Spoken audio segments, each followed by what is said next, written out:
సూర్యాపేట జిల్లా కోదాడ నియోజకవర్గంలో ఇరిగేషన్ శాఖ మంత్రి ఉత్తమ్ కుమార్ రెడ్డి పర్యటించారు. నడిగూడెం మండలం రామచంద్రాపురం వద్ద సాగర్ ఎడమకాలువ గండిపడ్డ ప్రాంతం పరిశీలించారు. నష్టపోయిన రైతులకు నష్టపరిహారం అందేలా చర్యలు తీసుకుంటామని తెలిపారు. వారం రోజుల్లో ఎడమకాలువ మరమ్మతు పనులు చేపడతామన్నారు.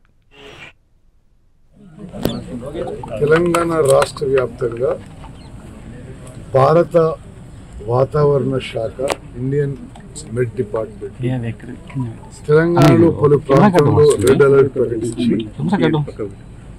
భారీ నుంచి అతి భారీ వర్షాలు పడతాయనే సూచనల మేరకు మేము రాష్ట్ర వ్యాప్తంగా కొన్ని